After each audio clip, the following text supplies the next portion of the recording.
Hello बच्चों, कैसे हैं आप सभी। होप करती हूँ कि सभी बहुत अच्छे होंगे। और मैं आप लोग के लिए लेकर आई हूँ केमिस्ट्री के इंपॉर्टेंट रिएक्शंस जो कि आपके एग्ज़ाम में आने की बहुत क्या चांसेस, क्या बोलूँ, कि आपके एग्ज़ाम में आपको देखने को मिलेगा ही मिलेगा। ठीक है, तो ये कुछ रिएक्शंस लेकर आई हूँ, इंपॉर्टेंट रिएक्शन जो कि आपके लिए बहुत इंपॉर्टेंट है। और इन सबको याद करके रखना बहुत इंपॉर्टेंट है, क्योंकि आप पढ़ तो लेंगे बट आपको याद रहेगा, क्योंकि सब हौच पौच हो जाता है। इसकी अभिक्रिया की इसमें किसके साथ क्या अभिक्रिया करानी है, उसका इसमें किसके साथ क्या अभिक्रिया करानी है, तो सब हौच पौच हो जाता है।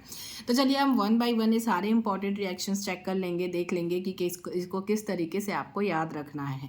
और आपको एग्जाम में जरूर ये देखने को मिलेगा, तो वीडियो पूरी देखिएगा क्योंकि सारे रिएक्शंस बहुत ज़्यादा इंपॉर्टेंट है।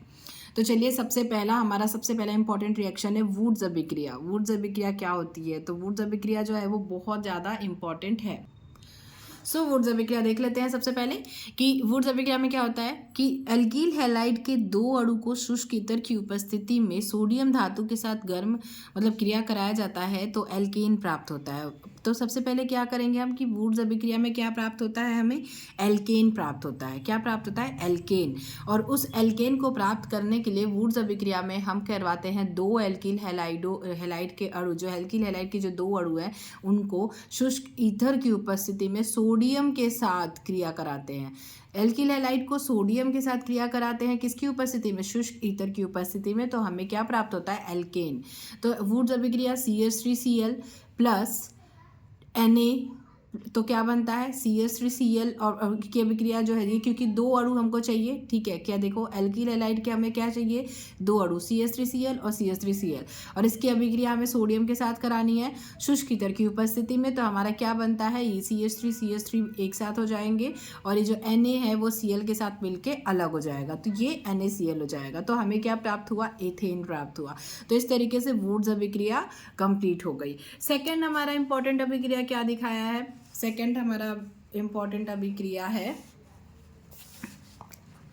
देखो, वुड्स फिटिंग अभिक्रिया। ठीक है, सेकंड सबसे इंपॉर्टेंट अभिक्रिया क्या है हमारा, वुड्स फिटिंग अभिक्रिया। तो वो भी मैं आपको बता देती हूँ कि वुड्स फिटिंग अभिक्रिया क्या होती है। ये देखो, जब एक अणु एल्किल हैलाइड व एक अणु एरिल हैलाइड, मतलब देखो वुड्स फिटिंग में हमने दो एल्किल हैलाइड के अणु लिए थे, उनका सोडियम के साथ क्रिया कराया था, किसकी उपस्थिति में, शुष्क ईथर की उपस्थिति में। तो क्या मिला था हमें, एल्केन मिला था। और वुड्स फिटिंग में हमने एक अणु एल्किल हैलाइड का लिया है और दूसरा जो लिया है वो एरिल हैलाइड का लिया है, मतलब दो अणु तो इसमें भी लिए हैं, लेकिन एक एल्किल हैलाइड है और दूसरा एक एरिल हैलाइड है। और इनको भी हमने शुष्क ईथर की उपस्थिति में ही क्रिया कराई है सोडियम के ही साथ। तो कुछ भी अलग नहीं है, सिर्फ ये हुआ है कि भाई जब वुड्स अभिक्रिया होती है तो उसमें एल्किल हैलाइड के दो अणु होते हैं। और वुड्स फिटिंग अभिक्रिया, फिटिंग से समझ जाना कि भाई फिट किया है, क्या फिट किया है, एरिल हैलाइड का एक अणु, मतलब एक एल्किल हैलाइड और एक एरिल हैलाइड को फिटिंग मतलब फिट किया है। इस तरीके से आप याद कर रख सकते हो।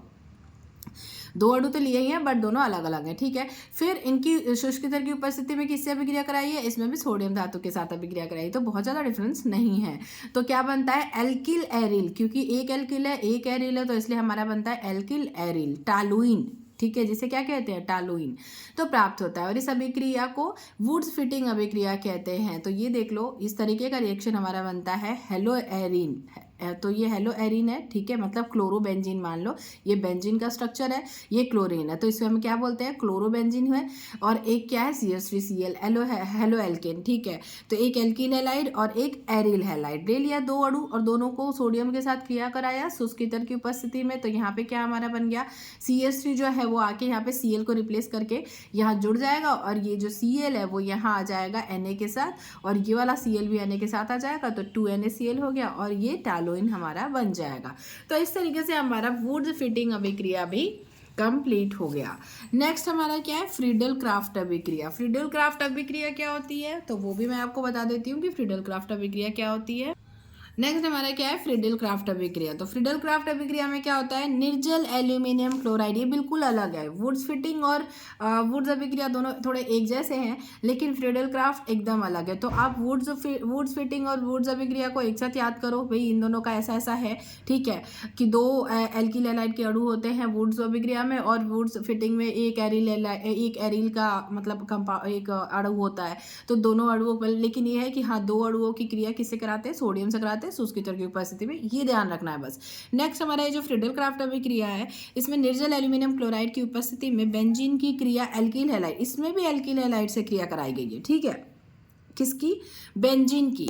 तो आपको बस ये सब छोड़ दो, याद मत रखो, बस फ्रीडल क्राफ्ट में क्या होता है कि इसमें भी एल्किल हैलाइड की अभिक्रिया बेंजीन से कराई जाती है। किससे, बेंजीन से एल्किल हैलाइड की अभिक्रिया कराई जाती है फ्रीडल क्राफ्ट अभिक्रिया में।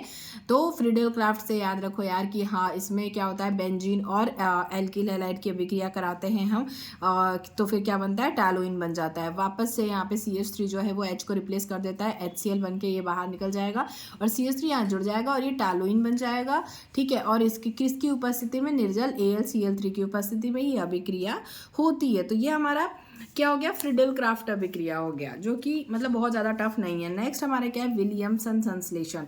तो ये भी मैंने पढ़ाया हुआ है, आप एक बार पढ़ लीजिएगा, अगर आपको ना समझ में आए तो आप मुझे बताइएगा, तो मैं आपको बता दूंगी।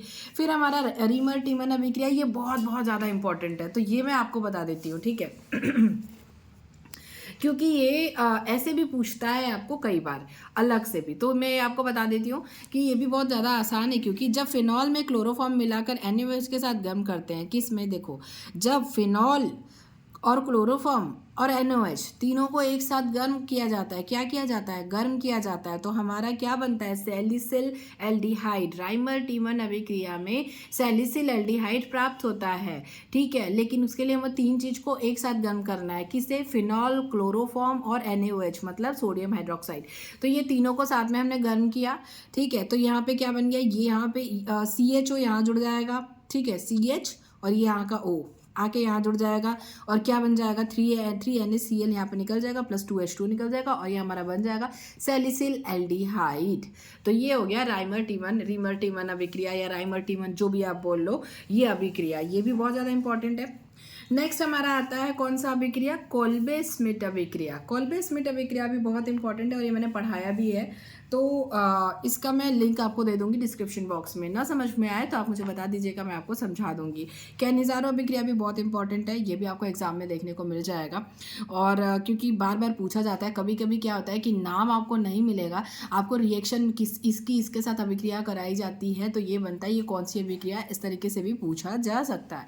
तो या फिर इसके साथ अभिक्रिया कराइए और अभिक्रिया का नाम लिखिए, तो उसमें आप क्या करोगे, तो वो भी आपको पहचानना आना चाहिए। नेक्स्ट हमारा है एस्टरीकरण। तो एस्टरीकरण भी बहुत ज़्यादा इंपॉर्टेंट है, तो अगर आपने नहीं पढ़ा अभी तक तो आप पढ़ लो, क्योंकि और इसमें एस्टर बनता है, ठीक है, नाम से पता चल रहा है, तो कम से कम नहीं आए तो इतना तो लिख ही देना। नेक्स्ट एल्डोल संगनन, ये अभी पढ़ाया था रिसेंटली, बहुत ज़्यादा दिन नहीं हुआ है, कुछ दिन पहले पढ़ाया था, तो इसकी वीडियो मैं लिंक आपको इसका डिस्क्रिप्शन बॉक्स में दे दूँगी। और एक हुंसडीकर अभिक्रिया, ये भी इंपॉर्टेंट है। तो ये सारे अभिक्रियाएँ जो है वो काफ़ी ज़्यादा इंपॉर्टेंट है, तो सभी की सभी आपको देखनी है, कोई छोड़नी नहीं है, क्योंकि ये बहुत ज़्यादा टफ नहीं है। तो याद कर लीजिए, ना समझ में आए, कहीं भी कोई भी डाउट हो तो आप मुझे कमेंट कर सकते हैं। वीडियो पसंद आए, हेल्पफुल लगी होगी तो वीडियो को लाइक कीजिएगा, दोस्तों के साथ शेयर कीजिएगा, चैनल पर नए हैं तो चैनल को सब्सक्राइब कर लीजिएगा। All the best for exam, और जो भी आपको हेल्प चाहिए आप मुझे कमेंट कर सकते हैं। Thank you, thanks for watching, all the best for exam.